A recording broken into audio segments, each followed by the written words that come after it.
Hello à tous, vous regardez Unlock, l'émission qui décrypte les entreprises. Aujourd'hui, c'est avec Paul et Elodie de chez Capgemini DEMS, Digital Engineering and Manufacturing Services, qu'on va parler de leur campagne de recrutement puisqu'ils sont à la recherche d'ingénieurs de développement. Mais on va aussi parler de leur expertise dans le domaine de l'IoT industriel et de la data. On va creuser tout ça, mais d'abord on passe au Pitch Me That.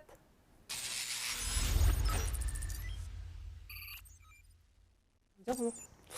Bonjour Elodie, bonjour Paul. Bonjour. Bonjour. Ça va? Très bien, et vous? Ça va, tu peux me dire tu Mais sais. bien sûr, Pas de c'est dit. problème Elodie. Alors Elodie justement, tu es HR Business Partner Senior. Exactement. Tu es venue avec un collègue que tu connais bien parce que tu travailles avec lui. Voilà, j'ai la grande chance, et D'être même, venu avec et Paul. même l'immense honneur d'être venu avec Paul. Alors Exactement. Paul, tu es branch manager en Ile-de-France. Exactement. Tu sais ce qui t'attend. Je sais ce qui m'attend. Tu vas devoir pitcher Capgemini DEMS en 1 minute. Tu es prêt? Je suis prêt, donc Quand je vais essayer. Hein. Allez, je suis Tu vas y prêt. arriver quand tu veux, c'est parti. Donc Capgemini DEMS, donc déjà c'est, comme tu l'as dit au début, Digital Engineering Manufacturing Services. Donc nous on est toute l'entité engineering de Capgemini. On ne va pas faire tout ce qui est SAP ou autre. Nous on va vraiment travailler tout ce qui est dans l'usine. Ok. Tout ce qui est dans l'usine, donc le développement logiciel, de la mécanique également. Mais là aujourd'hui les problématiques qui nous concernent, ça reste vraiment le développement logiciel. Donc tout ce qui est au big data, IoT, smart product, voilà, tout ce genre de choses. Et comme tu l'as dit, on est en plein essor. Donc là, aujourd'hui, on est une entité globale monde qui doit se développer énormément. Et on est à la recherche de tous ces profils-là, donc tous ceux qui font du C, du C++, etc. Voilà. Donc, Il te reste 20 il secondes. me reste 20 Je vois que secondes. ouais. Donc il me reste 20 secondes, voilà, juste sur moi. Moi, je suis le responsable de l'entité logicielle de toute l'Île-de-France. Ouais. Tout secteur d'activité aussi. Comme on a dit tout à l'heure, très engineering, donc très industrie. Et tous les clients industriels sur Paris, donc voilà. Pile poil. Alors là, Parfait. franchement, C'est félicitations bon. toi qui avais peur, Paul. C'est nickel, Ah c'est ouais, rempli. je me suis tué. J'ai vu. Exactement. Aujourd'hui, vous êtes à la recherche de jeunes diplômés pour pouvoir les recruter, pour qu'ils puissent continuer avec vous, mais aussi pour qu'ils puissent relever avec vous les challenges de demain. Alors, on va voir les profils qui vous intéressent et surtout ce que vous leur proposez. On voit ça.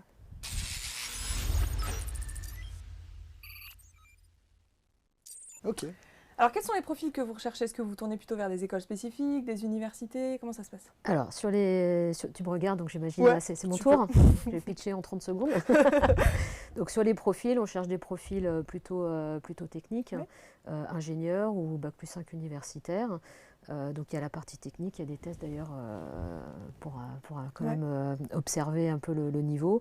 Et après, on cherche aussi des personnalités, des profils, un état d'esprit, on fait du service. C'est quoi? C'est des stages aujourd'hui, des alternances? Alors, on cherche VIE. principalement quand même des profils en CDI, c'est la bonne nouvelle. Mais après, on est aussi ouvert, bien sûr, à des stages de fin d'études de préférence et des alternants, bien sûr. Le but aujourd'hui, enfin moi je parle vraiment aussi de mon entité parce que c'est du cas concret.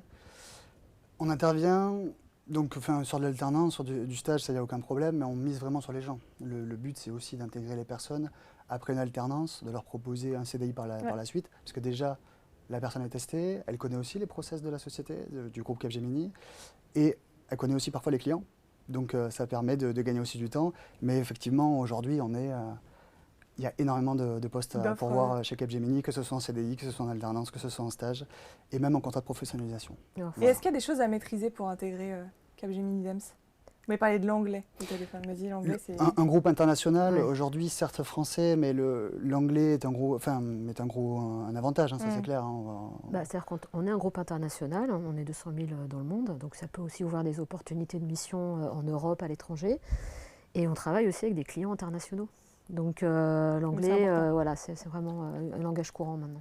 2 mots sur le process d'embauche, parce qu'il y a un niveau technique aussi à passer, oui. Ouais. Exactement, donc il y a un côté donc recrutement, voilà, on rencontre un responsable de recrutement au début, et ensuite on a aussi la partie technique, donc ça c'est des tests informatiques, je prends l'exemple de ma partie. Hein. Sur une plateforme. Sur une plateforme, exactement, et ensuite ces tests-là sont, parfois on a une bonne note, parfois une mauvaise note, maintenant, quand on est à une note à peu près au-dessus de la moyenne, mais qui est assez basse, c'est pas éliminatoire non plus, parce qu'il y a tout un... On peut accompagner. On peut accompagner aussi sur cette chose-là. Il n'y a pas de session de rattrapage, quoi. C'est ça. Mais, non, il n'y a pas de session de rattrapage, mais après, voilà, le but aussi, c'est que, comme l'a dit Elodie tout à l'heure, c'est sur de la personnalité aussi. C'est important la personnalité. C'est très important parce que ça montre aussi le caractère de la personne quand on veut apprendre quelque chose. Parce que quand on sort de l'école, on ne sait pas faire grand-chose. Hein. Ouais. Moi, j'ai fait une école de commerce pour le coup. Je ne savais pas faire grand-chose non plus. on arrive dans le monde du travail, là c'est du concret, parfois ce sont des logiciels, ce ne sont plus des logiciels bruts, hein, ils ont pu l'apprendre à l'école, c'est des millions de lignes de code qui datent des années 80, avec différentes technologies. Et aujourd'hui, les mettre dans des cas comme ça, ils n'avaient jamais vu ça avant. Donc le but de tout ça, c'est vraiment de les accompagner. Justement, on m'a dit qu'il y avait un career manager, c'est ça, pour Oui. les accompagner. Ça se passe comment? Bien sûr. Donc en fait, on a des collaborateurs qui sont soit sur des projets au forfait, soit sur site client. Et donc ils ont besoin aussi d'un point de repère, d'un mentor, de quelqu'un qui peut les accompagner tout au long de leur parcours, les conseiller, les évaluer aussi, hein, parce qu'il y a tout un tas d'entretiens, de feedback réguliers. Ce qui est très important aujourd'hui, d'être aussi en mode agile sur la partie ressources humaines, de pouvoir répondre aux préoccupations des collaborateurs en temps réel et pas d'attendre un rendez-vous une fois dans l'année, etc. Donc le career manager a ce rôle-là. Il y a bien sûr le responsable RH, il y a le manager, enfin on est plusieurs interlocuteurs. Il faut savoir que dans notre structure, j'allais dire la porte est toujours ouverte, mais en fait il n'y a pas de porte, on est en open space. Donc en fait on est très accessible. Et l'accompagnement, ça passe par les formations aussi?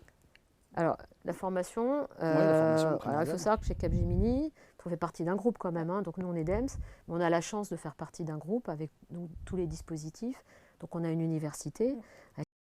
Bon, ça c'est vraiment ça, c'est pour quand on a bien travaillé. Qu'est-ce qu'il y a là-bas dans le château? C'est des formations assez pointues, très recherchées. Il y a même des extérieurs qui suivent ces parcours-là de formation.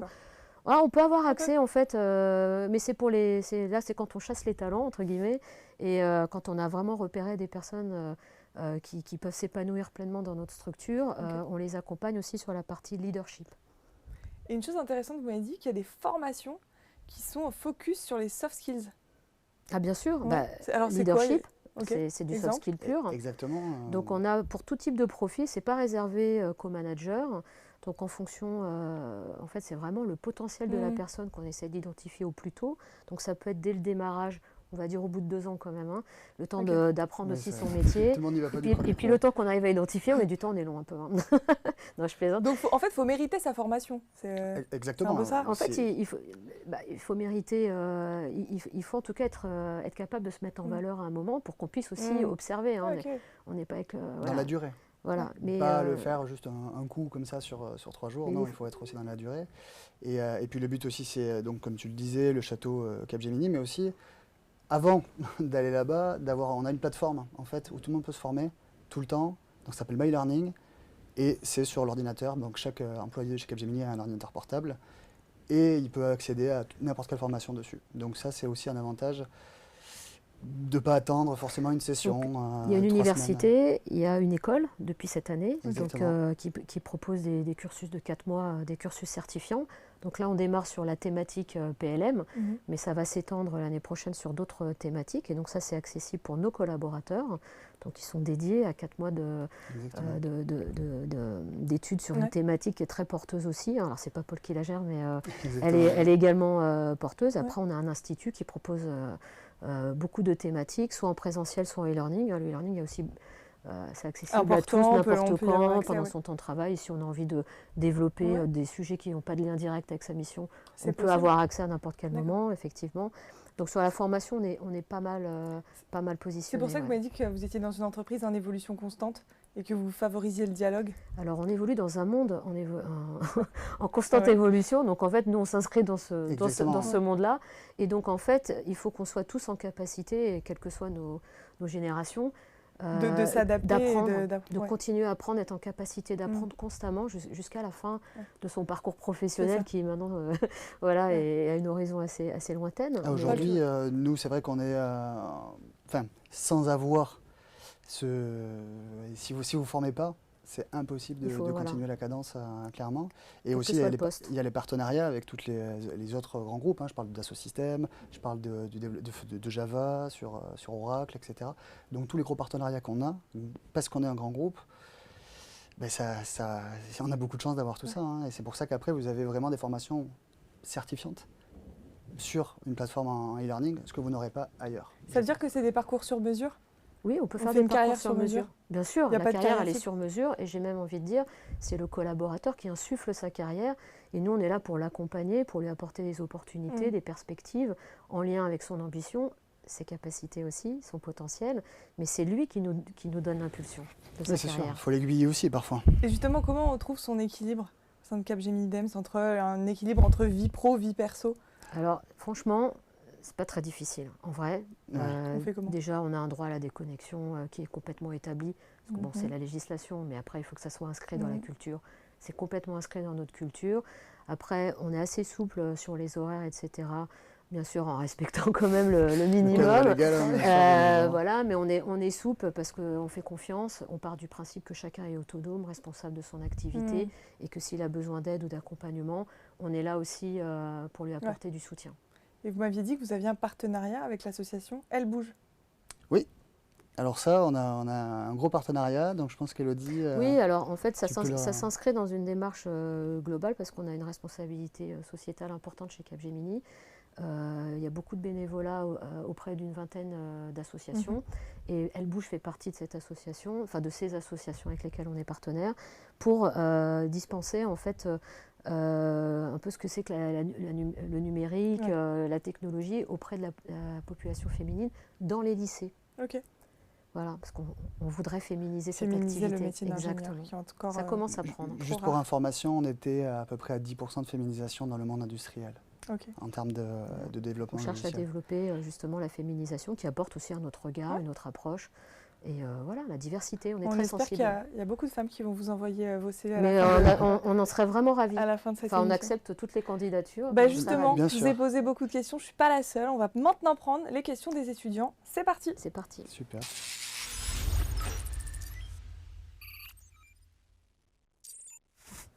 Merci. Alors, on va prendre la première question. C'est parti. Est-ce que j'aurai l'occasion de travailler avec des équipes diversifiées, donc, que ce soit culturellement, en genre, en âge? Alors, est-ce qu'on travaille avec tout type d'équipe, en âge, en culture, en profil? Alors, c'est complètement ça. Enfin, c'est la définition même de Capgemini. La diversité, oui, ouais. clairement. Il suffit de venir un jour à l'improviste sur le plateau sur lequel on travaille et ça parle de soi. Il y a toute génération. D'ailleurs, on en a un petit peu là. Exactement, la preuve. Bon, ça ne se voit pas la différence d'âge, Ça mais se il y en voit, a ouais. une. Non, on est d'accord. pas. Non, je plaisante. Mais il y a toute génération confondue parce que chacun peut apporter justement un regard différent. On aimerait féminiser davantage, donc ça, c'est en cours de route. Et après, culturellement, clairement, il y a une forte mixité et on accueille aussi des profils de statut étranger pour lesquels on effectue les papiers, etc. Donc il n'y a aucune... La diversité au contraire, est au grand jour. Bien sûr. Ok, on prend la suivante. Est-ce que je serais vraiment immergée dans le sens où c'est vraiment un job, mais pas... Enfin, un job comme si je travaillais réellement ou c'est vraiment juste stagiaire et vous considérez que c'est vraiment que pour 2 mois, 3 mois, etc. Alors, comme je l'ai dit tout à l'heure, hein, le but, c'est vraiment d'intégrer les personnes. Il n'y a pas de stage machine à café, photocopie chez nous. On mise vraiment sur la personne.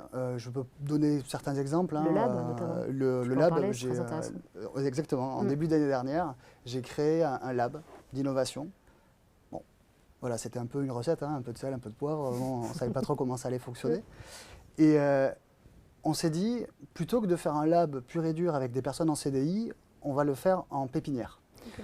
On va se dire alternant, stagiaire, voir comment on peut faire avec des clients qui vont nous donner des cas très concrets et vont nous permettre après de travailler sur un cas concret.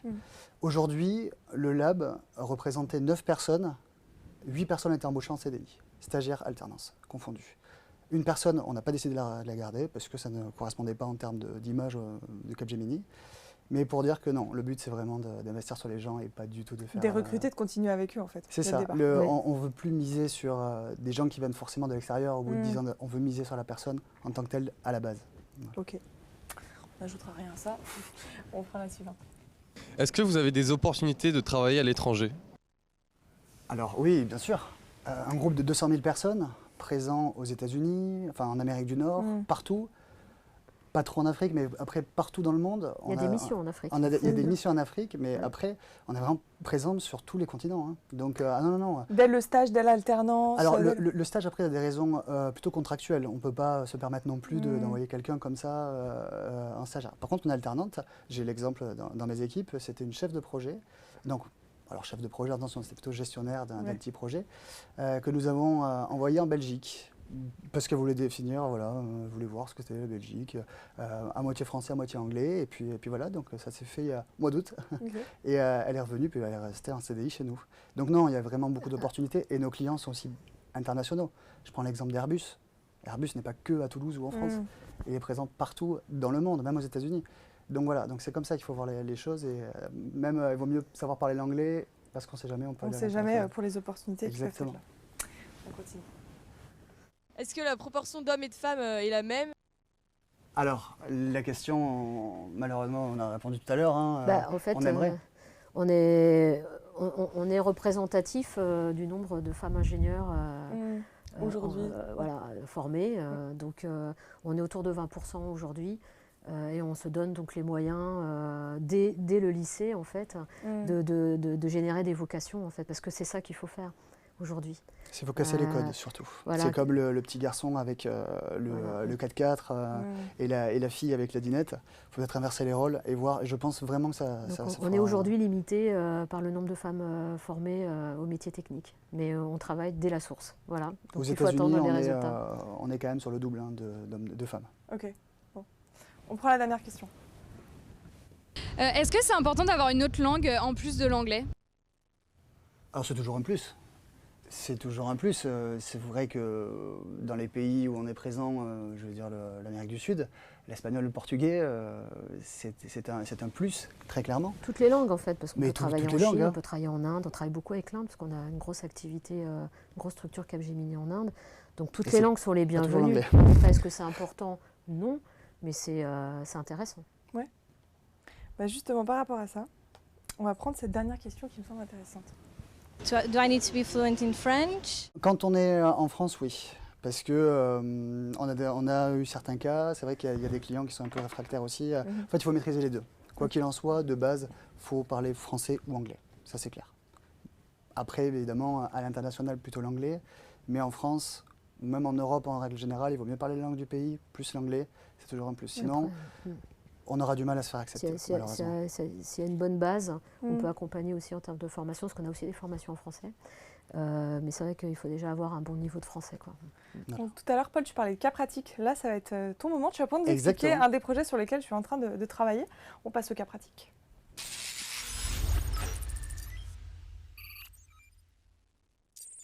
Alors, Paul, récemment, tu as travaillé sur le projet Collect. Oui, alors, c'est pas moi qui ai travaillé directement dessus, hein, mais ce Sans sont, ton ce entité. sont nos équipes. Donc, je ne vais pas dévoiler le nom du client, mais c'était un client dans l'énergie qui avait des déchets. Et ces déchets, ils étaient, donc d'où le nom Collect, étaient répartis sur différents sites. Sauf qu'avant, pour répertorier ces déchets, qu'il ne fallait pas laisser en plan dans n'importe quel hangar, c'était à la main, avec une feuille, et cette feuille après a été scannée, envoyée dans une base de données. Ce qu'on s'est dit, et c'est nous qui avons proposé ça aux clients, c'est de se dire, est-ce que vraiment on ne peut pas passer à autre chose que le papier, etc. Donc ce qui a été proposé, c'était qu'aujourd'hui, tout le monde a des smartphones, tout le monde a des tablettes. Essayer de créer une application mobile reliée donc, à un cloud pour envoyer les données directement dans le cloud et après les dispatcher chez eux, chez le client, directement au siège. Il s'est avéré qu'il y avait aussi une problématique, c'était qu'il y avait des déchets qui étaient enfouis dans des hangars très particuliers, donc impossible de capter.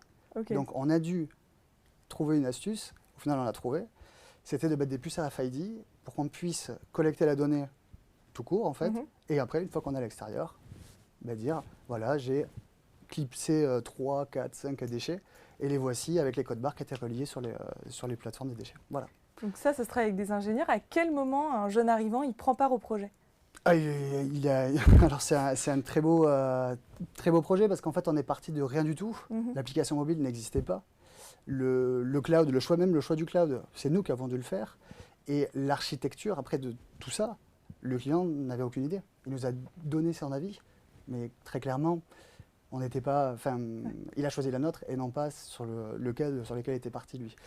Aujourd'hui, c'était plutôt des profils web et aussi un profil plutôt réseau, parce que comme je l'ai dit tout à l'heure, les puces RFID, c'est le reste du réseau il faut dispatcher après la donnée au bon endroit, au bon moment. Donc voilà, c'était à la fois du web, à la fois du réseau, et il y a eu même un alternant qui a travaillé sur le sujet, en soutien bien évidemment de deux autres. Et qu'est-ce que toi tu attends d'un jeune diplômé qui intègre Capgemini DEMS sur ce genre de projet? Est-ce qu'il faut qu'il soit force de proposition, qu'il réponde aux missions que vous allez leur confier? Comment tu envisages ça? Alors déjà, je pense qu'il y a aussi un apprentissage à faire, hein. Très clairement, on peut pas, on n'a pas le même degré d'exigence entre quelqu'un qui a 10 ans d'expérience et un jeune diplômé. Le but, c'est vraiment que le jeune diplômé, comme l'a dit Elodie tout à l'heure, on le fait monter en compétences, avec un carrière manager ou autre. On ne le lâche pas dans la nature comme ça. Là, je prends l'exemple de Collect, hein, le projet. Il y avait 2 CDI et un alternant. Et l'alternant a été au contact du CDI. Petit à petit, on a proposé... voilà, tu fais ça, après un peu plus tous les jours, jusqu'à la fin où lui-même développait.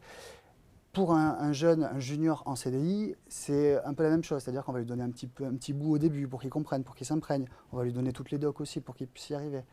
Et après, petit à petit, on va le lâcher dans la nature et parce qu'on aura aussi réussi à lui donner toutes les billes. Voilà, c'est comme ça que je vois les choses.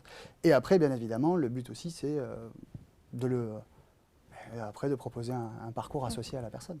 Ça prend combien de temps un projet comme ça? Un projet comme ça, il a démarré en novembre 2017 et on est reparti sûrement sur 2 ans. Encore, 4 ans. Est-ce qu'on peut dire à ceux qui nous regardent et qui sont jeunes diplômés que dès le début, il faut être force de proposition? Après, Moi, bien sûr. Pas, je dis oui. Hein. Moi, je dis oui, mais après, il n'y a pas que ça. Quelqu'un qui est très bon développeur, parfois, va ne jurer que par le code. Quelqu'un qui est force de proposition peut être aussi un profil chef de projet. Bien sûr qu'il faut toujours donner son avis, ça c'est une certitude. Par contre, un chef de projet, des idées, bien sûr, Pas juste un mais avis, parfois, des idées. Ouais. Parfois aussi, un chef de projet, lui, devrait être force de proposition parce qu'il devra cadrer la chose. Le choix de la technologie, pourquoi on fait ça? Qu'est-ce qui est le plus judicieux? Un jeune diplômé, parfois, moi j'ai beaucoup le cas, il veut le développer. Voilà. Et puis après, il est force de proposition, il se révèle. Exactement. Et à ce moment-là, vous allez le chercher, vous lui proposez des formations et vous l'amenez à Chantilly. Oui, on peut dire si on ça fait comme le parcours. ça. Exactement. Bon, alors maintenant, il nous reste 3 minutes ensemble. Ça va être à vous de les convaincre une dernière fois de vous rejoindre. Vous êtes prêts? On est prêts. Hein. On est plus que prêts. Allez, on y va. On passe à la dernière rubrique.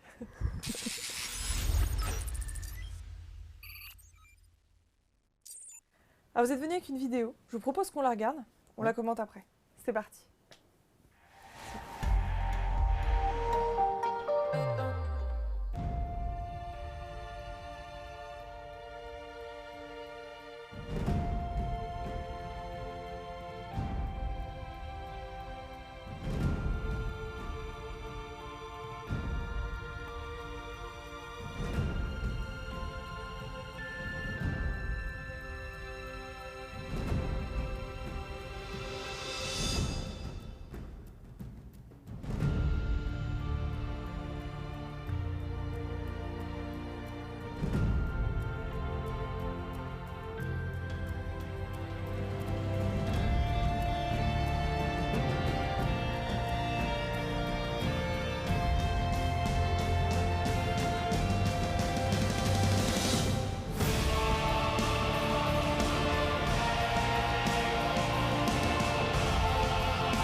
Alors, pourquoi avoir choisi de diffuser cette vidéo?